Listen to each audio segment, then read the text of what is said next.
Good afternoon, dear students, and again, most welcome in chemistry classes, atomic structure.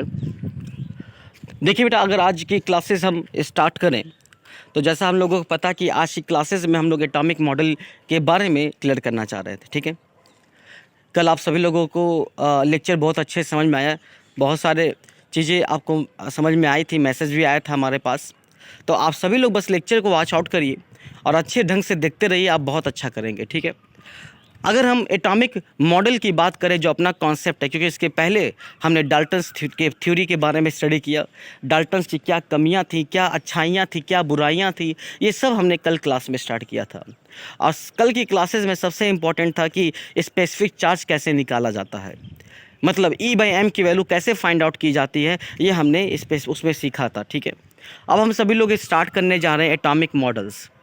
अगर हम लोग भाई atomic model से स्टार्ट करें तो सबको पता है कि एटॉमिक मॉडल का मतलब है कि अब एटम्स के मॉडल की बात आ गई। अभी तो सिर्फ लड़ाई चल रही थी कि एटम्स किससे मिलकर बना है, वो पार्टिकल से मिलकर बना है, लोगों ने बताया इलेक्ट्रॉन, प्रोटॉन, न्यूट्रॉन, साइंटिस्ट आए अब बताएं। लेकिन अब ये ख़त्म होने के बाद अब कौन आ रहे हैं, अब अलग ग्रुप आ रहा है और ये बताने आ रहा है कि एटम का स्ट्रक्चर कैसा होगा। एक ग्रुप तो पार्टिकल के बारे में लड़ाई कर रहा था, और वो ग्रुप कौन था, गोल्डस्टीन, जे थॉमसन और भी आपके चैडविक, ये सब थे।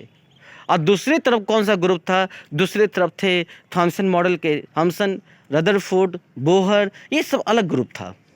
तो कुछ लड़ाइयाँ पार्टिकल के लेके चली और कुछ लड़ाइयाँ एटम के स्ट्रक्चर को लेके चली, कैसा एटम का मॉडल होता है, कैसा देखने में होगा। तो भाई अगर हम एटॉमिक मॉडल में सबसे पहला स्टार्ट करें थॉमसन मॉडल ऑफ एटम जो 1904 में दिया गया था, तो ये जो मॉडल है, इस मॉडल को जो बताया गया था जे थॉमसन के द्वारा, कि कहा था कि जैसे वाटरमेलन होता है, एक वाटरमेलन जैसा इन्होंने समझाया था कि एक वाटरमेलन जो होता है, तो वाटरमेलन में जिस तरीके से जो सीड होते हैं, जो उसके बीज होते हैं, जो धसे होते हैं, वो इलेक्ट्रॉन है, और जो रेड पार्ट होता है वाटरमेलन में, वो आपका पॉजिटिव चार्ज है। कोई प्रोटॉन नहीं बोलेगा, ये नहीं कोई कहेगा कि जो रेड पार्ट है वो प्रोटॉन है, नहीं, उस समय इन सब का नाम नहीं था। ये भले से सिस्टमेटिक ढंग से पढ़ाया जा रहा है, बताया जा रहा है, लेकिन प्रोटॉन का नाम नहीं कोई बोलेगा। बस इतना बोलेगा कि जिस तरीके से सीड धसे होते हैं वो इलेक्ट्रॉन्स है, और जो रेड पार्ट है वो आपका पॉजिटिव स्पेयर है, स्पेयर ऑफ पॉजिटिव चार्ज। बात समझे? और जिसकी वजह से एटम पे चार्ज क्या हो जाता है, न्यूट्रल, क्योंकि उसके अंदर इलेक्ट्रॉन और पॉजिटिव दोनों होते हैं, इलेक्ट्रॉन माइनस और positive plus, cancel out, neutral हो जाएगा। तो इन्होंने एटम का जो स्ट्रक्चर था एक वाटरमेलन जैसा बनाया। और कैसे बनाया, कहा कि जिस तरीके जो सीड्स होते हैं इम्बिडेटेड रहते हैं वो इलेक्ट्रॉन है, और जो रेड पार्ट वाटरमेलन का होता है वो पॉजिटिव स्पेयर है, और जिससे ये पता चलता है कि atom is a whole neutral. तो देखिए यहाँ पे ये बता भी रहे, और कैसे बता रहे ये आप इसको एक बार देख लीजिए। ठीक है, एक बार इसको हम लोग समझ लेते हैं कि इन्होंने कैसे क्या क्या कहा था। ठीक है, देखिए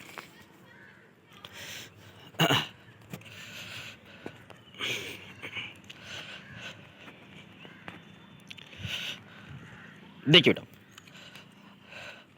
अगर हम इनके टॉपिक में अगर हम आते हैं, देखिए क्या कह रहे हैं, atom is the positive charge sphere in which the electrons are embedded into and mass of atom is uniformly distributed। ठीक है, जो जिस तरीके से इलेक्ट्रॉन्स जो होते हैं वो एम्बेडेड रहते हैं, और जो मास रहता है एटम का वो इधर उधर क्या रहता है, डिस्ट्रीब्यूटेड रहता है।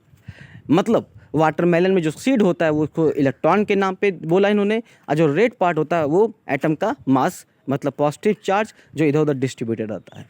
ठीक है, दूसरा जैसे प्लम पुडिंग मॉडल और रेसिंग पुडिंग मॉडल्स और वाटरमेलन मॉडल, मैंने बोला थी कि वाटरमेलन मॉडल के तौर पे इन्होंने बताया था। तो इनका मॉडल जो है एक वाटरमेलन के बेस पे ही आधारित है, और उसी के बेस पे इन्होंने समझाया था। और समझ में आ भी गया होगा कि जिस तरीके से सीड इम्बिडेटेड रहते हैं वो आपके इलेक्ट्रॉन्स है, जो रेड पार्ट होता है, जो एटम का मास होता है उधर उधर डिस्ट्रीब्यूटेड होता है, जो पॉजिटिव स्पेयर है, पॉजिटिव चार्ज है। और जैसे ये पता चला atom is a whole neutral, लेकिन ड्रॉबैक इनका है यार, थॉमसन मॉडल का है, ये ड्रॉबैक निकल गया।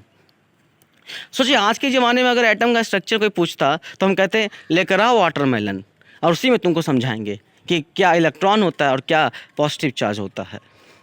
तो सोचिए सब लोग वाटरमेलन लेकर आते हैं एटम का स्ट्रक्चर समझने के लिए। और भी सारी चीज़ें गलतियाँ थी इनकी, बस अच्छाइयाँ क्या थी, सही क्या था। Atom is a whole neutral, that's good, ये सही है, क्योंकि एटम न्यूट्रल होता ही है, क्योंकि वो पॉजिटिव और नेगेटिव दोनों से मिलकर बना है। तो यहाँ पे अगर ड्रॉबैक की बात करें तो देखिए ड्रॉबैक क्या है। सबसे पहला, इट कुड नॉट, देखिए यहाँ पे लिखा है it could not explain the stability of an atom. Stability के बारे में ये तो कहीं ना कहीं पीछे रह गए।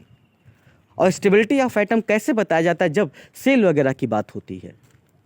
आप सभी लोग पीछे क्लास में स्ट्रक्चर ऑफ एटम 9th में पढ़े होंगे, तो आपको पता है कि जब सेल की बात होती है KLMN, तब वहाँ पे स्टेबिलिटी ऑफ एटम की चर्चा की जाती है। तो पहला point, it could not explain the stability of an atom, इन्होंने स्टेबिलिटी ऑफ एटम के बारे में नहीं बताया। दूसरा, mass of the atom and positive charge is considered to be uniformly spread over the atom. मतलब कि इन्होंने कहा था कि जो रेड पार्ट होता है वो मास ऑफ एटम होता है, और उसी स्ट्रक्चर में कहा था कि जो रेड पार्ट होता है वो स्पेयर ऑफ पॉजिटिव चार्ज होता है। स्पेयर ऑफ क्या होता है, पॉजिटिव चार्ज होता है। मतलब मास ऑफ एटम को तुलना करके पॉजिटिव चार्ज स्पेयर की तरफ बोल रहा है, ठीक है। तो वही यहाँ पे बोला जा रहा है कि mass of atom and positive charge is considered to be uniformly spread over the atom. जो चीज़ इन्होंने नहीं बताया इसको, इन्होंने तो सिर्फ ऐसा ही कह दिया था कि जो वाटरमेलन का जो रेड पार्ट है वही आपका मास ऑफ एटम है, और वही स्ट्रक्चर में समझा दिया कि वही पॉजिटिव चार्ज स्पेयर है, जो कि इसको अलग अलग तरीके से हमको बताना है आगे समझ में। और ये जो मॉडल है ये आपका एक स्टैटिक मॉडल है। मतलब कि जो ड्रॉबैक था कि इन्होंने एक सिंपली एक स्टैटिक मॉडल के दम पे, मतलब ये इनके मेजर ड्रॉबैक थे। तो जिसमें से सबसे बड़ा मेजर ड्रॉबैक यही था कि इन्होंने एटम की स्टेबिलिटी के बारे में इन्होंने एक्सप्लेन किया। और दूसरा मैंने आपको बता दिया कि जो मास ऑफ एटम और जो पॉजिटिव चार्ज है वो consider to be uniformly spread over the atom. तो ये कुछ चीज़ें ऐसी हैं जो थॉमसन मॉडल को कहीं ना कहीं रिजेक्ट कर देती है। और आप सबको पता है कि बेटा थॉमसन मॉडल को रिजेक्ट करने में सबसे बड़ी कमी उसकी स्टेबिलिटी ऑफ एटम की ही थी। अगर इन्होंने एटम की स्टेबिलिटी वगैरह बता दिया होता, सेल वगैरह के बारे में बता दिया होता, थॉमसन मॉडल अवार्डेड भी थे और बहुत कुछ सीखने को मिलता भी हम लोग को। तो यही रीज़न है कि थॉमसन मॉडल को फाइनली हटा दिया गया। अब थॉमसन मॉडल की कमियां बता कौन रहा है, थॉमसन मॉडल की कमियां बता कौन रहा है, रदरफोर्ड बता रहा है। और जब ये रदरफोर्ड का मॉडल आया तो आप सबको पता है कि रदरफोर्ड के दो मॉडल थे। एक रदरफोर्ड का स्कैटरिंग एक्सपेरिमेंट था और एक आपका पता है डिस्कवरी ऑफ न्यूक्लियस था। अगर रदरफोर्ड के स्कैटरिंग एक्सपेरिमेंट की बात करें कि रदरफोर्ड का स्कैटरिंग एक्सपेरिमेंट क्या होता है, तो इसको समझा देते हैं, ठीक है। इन्होंने क्या किया था, रदरफोर्ड का अल्फा पार्टिकल स्कैटरिंग एक्सपेरिमेंट इन्होंने क्या किया था कि एक लेड बॉक्स लिया था। लेड बॉक्स आप सबको पता है कि एक आपको पता है कि रेडियो आपका लेड बॉक्स यहाँ पे इन्होंने लिया था, जो सोर्स ऑफ रेडियम होता है, जो अल्फ़ा रेज होता है।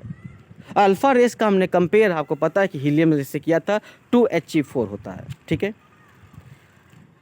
तो 2He4 होता है और 2He4 हीलियम पे चार्ज कितना होता है, +2 होता है। तो हमें लेना क्या है, पहले इनिशियली समझ लीजिए। देखिए स्कैटरिंग ऑफ अल्फा पार्टिकल में बहुत सारी चीज़ें लोग छोड़ देते हैं या नहीं पढ़ते हैं, कहते हैं कि बस स्कैटरिंग ऑफ अल्फा पार्टिकल्स है। लेकिन आपको शायद विश्वास नहीं होगा, अगर आप मैथ्स स्ट्रीम्स हैं या बायोलॉजी स्ट्रीम्स हैं तो आप सबको पता है कि अब जो पैटर्न CBSE का तैयार हुआ है वो एक कॉम्पिटिशन लेवल का तैयार हुआ है, जिसमें आपको OMR शीट MCQ क्वेश्चन पूछे जा रहे हैं।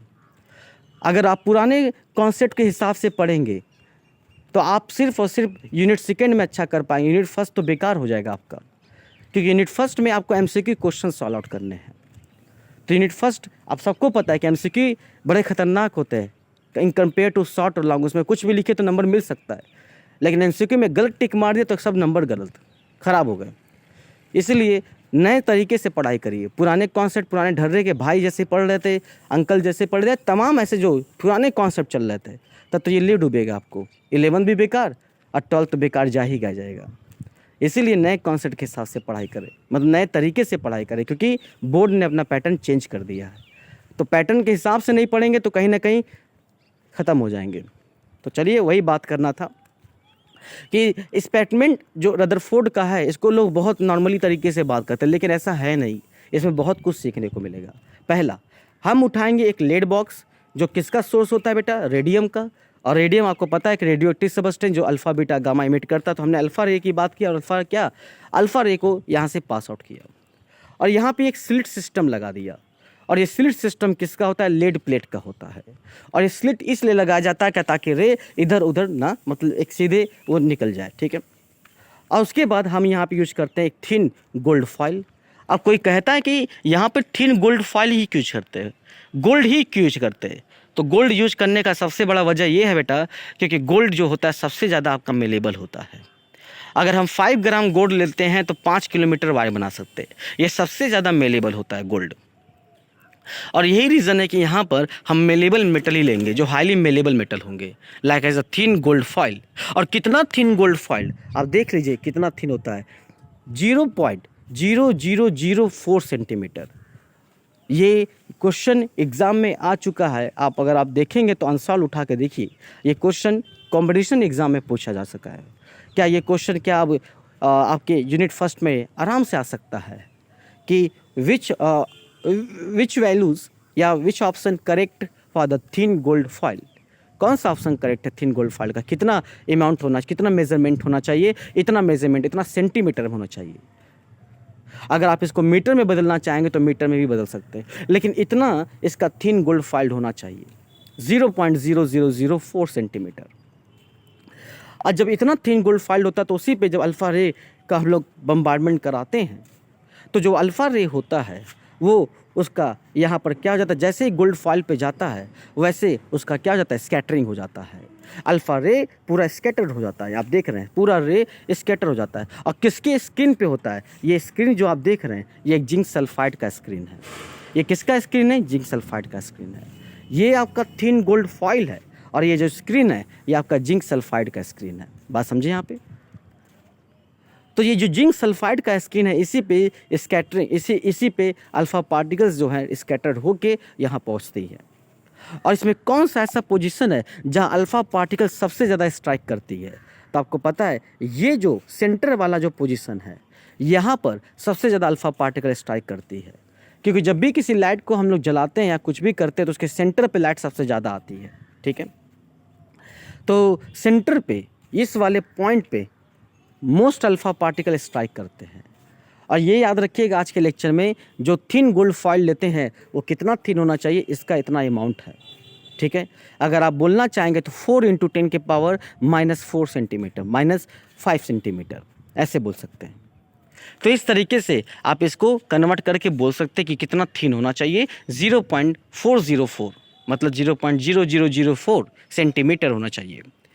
और बॉक्स किसका होना चाहिए? लेड बॉक्स होना चाहिए, जिसका जो किसका सोर्स है? रेडियम का सोर्स है, जिसमें अल्फ़ा रेज निकलेंगी और वो alpha rays thin gold foil पे जाएंगी और जाने के बाद उसका स्कैटरिंग होता है। और वो स्कैटरिंग होने के बाद किस स्किन पे जाती हैं? जिंक सल्फाइड स्किन पे जाती हैं। किस स्किन पे जाती है बेटा? जिंक सल्फाइड स्किन पे जानती है, जिसको हम लोग फ्लोरोसेंस बोला जाता है। जिसको क्या बोलते हैं? फ्लोरोसेंस। जिंक सल्फाइड स्किन को फ्लोरोसेंस बोला जाता है। और कहाँ पे अल्फ़ा पार्टिकल सबसे ज़्यादा स्ट्राइक करती है? सेंटर पे सबसे ज़्यादा अल्फ़ा पार्टिकल स्ट्राइक करती है। आगे समझ में? तो ये रदरफोर्ड का स्कैटरिंग एक्सपेरिमेंट था जो हमने आप सभी लोगों को यहाँ पे बता दिया, ठीक है। अब हम लोग आते हैं रदरफोर्ड के ऑब्जर्वेशन पे। ये रदरफोर्ड का एक कंक्लूज़न था कि रदरफोर्ड ने स्कैटरिंग ऑफ अल्फ़ा पार्टिकल एक इनके बात करें तो एक सिंपल सा इस तरीके से इन्होंने इनको बात किया था, ठीक है, स्कैटरिंग ऑफ अल्फ़ा पार्टिकल कैसे होता है। अब हम रदरफोर्ड के ऑब्जर्वेशन की बात करते हैं, इन्होंने क्या क्या ऑब्जर्व किया था, ठीक है। ये हो गया रदरफोर्ड का पहला मॉडल जिसमें स्कैटरिंग ऑफ एक्सपेरिमेंट के बारे में बात किए थे कि अल्फ़ा पार्टिकल स्कैटरिंग कैसे होता है। लेकिन अब हम रदरफोर्ड के ऑब्जर्वेशन की बात करते हैं, इन्होंने क्या क्या ऑब्जर्व किया, ठीक है। ये कंक्लूजन नहीं, ये सिर्फ स्कैटरिंग ऑफ अल्फा पार्टिकल्स है। ये अब ऑब्जर्वेशन की बात करें, रदरफोर्ड का ऑब्जर्वेशन क्या है। तो रदरफोर्ड का ऑब्जर्वेशन क्या है कि पहला, most of the alpha particle nearly 99.9% ये कहाँ जाते हैं बेटा, स्टेट, बिना किसी डिफ्लेक्शन होते हुए, बिना किसी डिफ्लेक्शन के होते वो सीधे जाते हैं। क्योंकि मैंने अभी बताया था यहाँ पर कि अधिकतर पार्टिकल कहाँ पे स्ट्राइक करते बेटा, सेंटर पे, ये सेंटर पे स्ट्राइक करते हैं। आ गया समझ में। तो यहाँ पे रदरफोर्ड का जो ऑब्जर्वेशन है वो पहला ऑब्जर्वेशन है कि most of the alpha particle nearly 99.9% कहाँ चले जाते हैं, स्ट्रेट चले जाते हैं विदाउट एनी डिफ्लेक्शन। और इन्होंने एक डायग्राम के बेसिस पे बेटा इसको समझाया था, जो मैंने आपको बताया कि वो डायग्राम के बेसिस पे क्या था कि इन्होंने एक एटम्स लिया और उस एटम में एक बॉडी ली, उसमें कौन सा चार्ज था, पॉजिटिव। इस बॉडी की तो बात हम नहीं करेंगे, इस बॉडी की अभी हम बात नहीं करेंगे। क्यों? क्योंकि अभी ये बॉडी अननोन है, ये तो हमने पढ़ चुके हैं, हम समझ चुके, तो बोल रहे हैं। तो इन्होंने एक्सपेरिमेंट जब किया था बस ऐसे कह दिया था, एटम पे इन्होंने अल्फा पार्टिकल का बम्बार्डमेंट कराया था। तो कुछ अल्फा पार्टिकल ऐसे सीधे निकल गए थे, याद होगा, कुछ अल्फा पार्टिकल सीधे निकल गए थे। और कितने अल्फा पार्टिकल, लगभग मैक्सिमम अल्फा पार्टिकल सीधे निकल रहे थे। वो वहाँ से भी समझ में आ गया था, स्कैटरिंग में भी यहाँ पे भी समझ में आ गया, मैक्सिमम पार्टिकल सीधे निकल गए थे। ठीक है। और इससे ये पता चला कि जब पार्टिकल सीधे निकल जा रहे थे तो इन्होंने ऐसे इसको क्या निकाला कि ये अगर पार्टिकल सीधे निकल जा रहे हैं तो एटम का मैक्सिमम पार्ट क्या है, खाली है। इन्होंने कहा कि अगर पार्टिकल सीधे निकल जा रहा है तो इसका मतलब मैक्सिमम पार्ट क्या है, खाली है, एम्प्टी है। लेकिन अचानक से कुछ अल्फा पार्टिकल जब टकराएं तो इनका इस तरीके से डिफ्लेक्शन हो गया।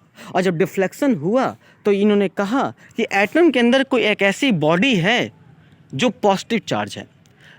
डिफ्लेक्शन कभी बेटा ऐसे मत करिएगा, नहीं तो गलती है, कभी डिफ्लेक्शन ऐसे मत करिएगा। ये अगर डिफ्लेक्शन ऐसे करते हैं तो इसका मतलब ये अट्रैक्शन है, हमेशा उस बॉडी से दूर जाता है, हमेशा उस बॉडी से दूर जाता है। ठीक है ना, इस चीज़ को याद रखिएगा। अगर आप कहेंगे कि इसका डिफ्लेक्शन ऐसे होगा तो याद रखिएगा ये डिफ्लेक्शन गलत है, ये अट्रैक्शन का डिफ्लेक्शन है। तो याद रखिए इसका डिफ्लेक्शन कैसे होगा, यहाँ टकराया यहाँ भागेगा, इस तरीके से। तो ये क्या बता रहा है कि एटम के अंदर एक ऐसी बॉडी है जो पॉजिटिव चार्ज है। वो बॉडी, एटम के अंदर एक ऐसी बॉडी जो पॉजिटिव चार्ज है, क्योंकि अल्फा भी पॉजिटिव +2 चार्ज होता है और बॉडी भी प्लस है, तभी तो रिपल करके इसका डिफ्लेक्शन ऐसे हो रहा है। ठीक है, इसका डिफ्लेक्शन ऐसे होता है। और जो डिफ्लेक्शन होता है वो स्मॉल एंगल्स पे होता है, एक लार्ज एंगल पे नहीं, एक स्मॉल एंगल पे होता है। तो जब अल्फा रे सीधे निकल जा रही थी तो इससे ये पता चला कि भैया कि एटम का मैक्सिमम पार्ट खाली है। और जब कुछ अल्फा पार्टिकल टकरा के डिफ्लेक्शन हुई स्मॉल एंगल पे तो इससे ये पता चला कि एटम के अंदर एक ऐसी बॉडी है जो पॉजिटिव चार्ज है। लेकिन कुछ अल्फा पार्टिकल जब टकराई, तो जब कुछ अल्फा पार्टिकल टकराई तो वो वापस अपने एंगल पे आ जाती हैं। ठीक है, तो नियरली कहा जाता है कि 90 डिग्री के एंगल पे वापस आती हैं। ठीक है ना, नियरली 90 डिग्री के एंगल पे वापस आती है। मतलब अगर बोलना चाहे मतलब कि 90 डिग्री से ज़्यादा, मतलब 90 डिग्री नहीं, 90 डिग्री से ज़्यादा एंगल पे।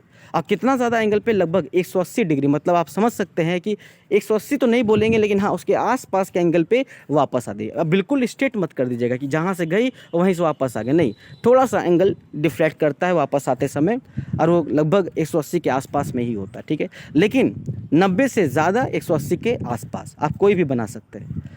ठीक है, लेकिन 90 से कम ऐसा नहीं, 90 से ज़्यादा एंगल पे वापस आती है। और नियरली कहाँ तक हो सकता है, 180 के आसपास हो सकता है। ठीक है, मतलब कम से कम 90 से ज़्यादा और 180 के आसपास इसके एंगल वापस आने की होती है। ठीक है, ये डिफ्लेक्शन इनका होता है। और कितने अगर बात करें डिफ्लेक्शन होते हैं तो बहुत कम, वेरी फ्यू। देखिए कुछ अल्फा पार्टिकल का तो डिफ्लेक्शन हो जाता है स्मॉल एंगल पे, और बहुत कम अल्फा पार्टिकल का डिफ्लेक्शन पीछे की तरफ होता है वापस आने का। ठीक है, लगभग 1 से लेके 20,000, मतलब वैसे परसेंटेज में तो बहुत ज़्यादा है, लेकिन बहुत ही कम अल्फा पार्टिकल वापस आती है। तो अब फिर वही बात, फिर टकराई, डिफ्लेक्शन ऐसे हुआ, फिर सादा ऐसे खाली निकलता गया। तो इस तरीके से इसके डायग्राम को हमने समझ लिया। तो इस डायग्राम को आप पकड़ के यहाँ पे रखिएगा, ये दोनों डायग्राम आप समझ सकते हैं। तो पहला, most of the alpha particle nearly 99.9% went straight without any deflection, बिना डिफ्लेक्शन के सीधे निकल जाती है। दूसरा, few alpha particle got deflected through small angle, बहुत कम एंगल पे, एक छोटे से एंगल पे अल्फा पार्टिकल डिफ्लेक्ट कर जाती है। वेरी फ्यू अल्फा पार्टिकल, बहुत कम अल्फा पार्टिकल वापस आती है और इनका लार्ज डिफ्लेक्शन मतलब नियरली 180 के आसपास के वापस आती है। लेकिन याद रखिएगा 90 डिग्री से ज़्यादा 180 के आसपास, ठीक है। तो इस तरीके से हम इनके डिफ्लेक्शन के बारे में बात कर लिए। This is Rutherford model. अब ये रदरफोर्ड मॉडल ने ऑब्जर्वेशन किया, अब इसका कंक्लूजन क्या निकलता है ये अब आपको पता चलेगा।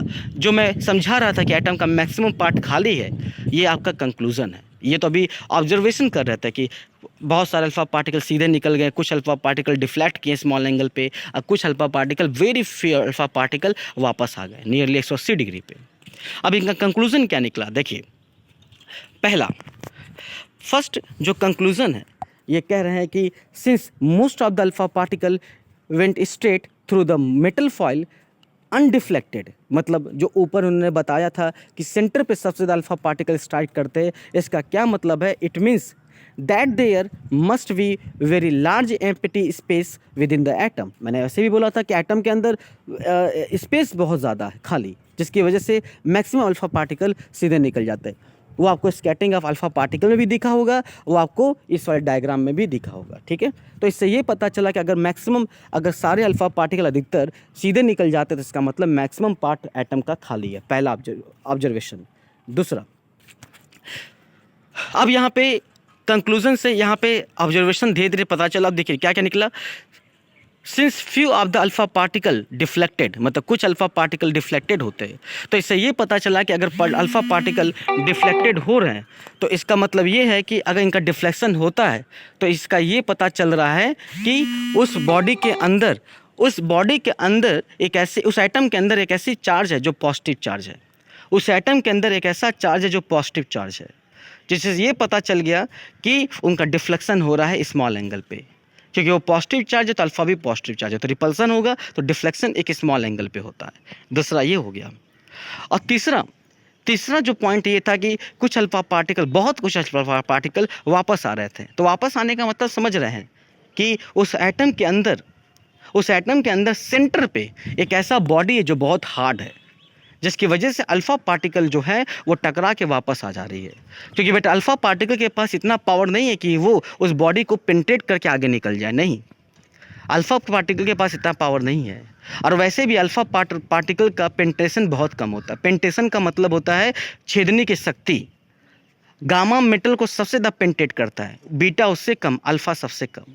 अगर आप लिखना चाहेंगे तो लिख लीजिए, पेनिट्रेशन पावर, छेदने की शक्ति मेटल को, ये सबसे ज़्यादा होता है गामा का, उससे कम बीटा, उससे कम अल्फ़ा, क्योंकि अल्फ़ा एक भारी पार्टिकल है, ये बहुत कम स्पीड से मूव करता है इन कंपेयर टू गामा। तो अगर अल्फ़ा पार्टिकल, बहुत कुछ थोड़े से अल्फ़ा पार्टिकल अगर वापस आ जाते तो इसका मतलब कि उस एटम के सेंटर पे एक ऐसी बॉडी है जो हैवी है, मतलब जो हार्ड है, और वो स्मॉल भी है। स्मॉल क्यों है? क्योंकि कुछ ही अल्फ़ा पार्टिकल वापस आ रहे, बहुत कुछ। अगर बहुत ज़्यादा अल्फ़ा पार्टिकल वापस आते इसका मतलब वो बॉडी बड़ा है। अगर बहुत ही कम अल्फ़ा पार्टिकल वापस आ रहा है इसका मतलब वो बॉडी जो है, जो हार्ड है सेंटर पे, वो बहुत छोटा है और बहुत हैवी है, मतलब रिजिड है, ठीक है। तो यहाँ बोल भी रहा है कि that the nucleus is small, और जो पॉजिटिव चार्ज बॉडी है एटम के अंदर, और जो सेंटर पे वो बॉडी है पॉजिटिव चार्ज, जो क्या है, रिजिड है, स्मॉल है, डेंस है, उसी का नाम दे दिया क्या, न्यूक्लियस। तो न्यूक्लियस बहुत छोटा है। और क्यों छोटा है? क्योंकि बहुत ही कम अल्फ़ा पार्टिकल वापस आते हैं, डेंस है, रिजिड है और पॉजिटिव चार्ज है। अच्छा, पॉजिटिव चार्ज कैसे प्रूव हुआ? जब उसका डिफ्लेक्शन हुआ। रिजिड कैसे पता चला? जब उसका वापस आना हुआ अल्फ़ा पार्टिकल का।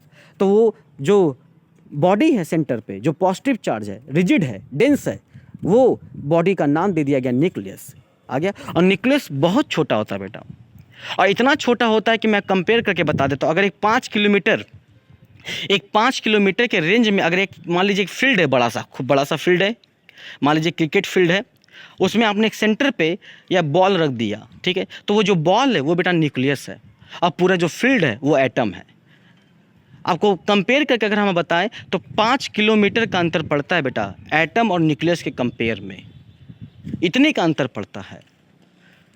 मतलब न्यूक्लियस एटम के कंपेयर में रियली में बहुत छोटा है। और ये कैसे पता चला, इसका प्रूफ भी पता चल गया जब अल्फा पार्टिकल वापस आ रहे थे। ठीक है, तो ये इनका सारा ये आप सभी लोगों को इनका कंक्लूज़न वगैरह ये सब पता चल गया होगा। ठीक है, और इस तरीके से हमने इसके बारे में बात कर लिया कि किस तरीके से इसके बारे में हमने स्टडी करते हैं। ठीक है, तो ये कुछ मॉडल हो गए किसके, रदरफोर्ड के, कुछ ऑब्जर्वेशन हो गए और कुछ कंक्लूज़न हो गए। ऑब्जर्वेशन से निकला कंक्लूज़न।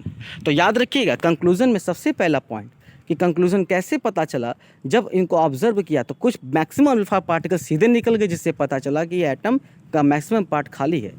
जब पार्टिकल का कुछ पार्टिकल का डिफ्लेक्शन हुआ तो इससे पता चला कि एटम के अंदर एक ऐसे बॉडी है जो पॉजिटिव चार्ज है। और जब बहुत कम अल्फा पार्टिकल वापस आए तो इससे पता चला कि सेंटर में एक ऐसी बॉडी है जो हार्ड है, जो डेंस है और जो बहुत छोटा है।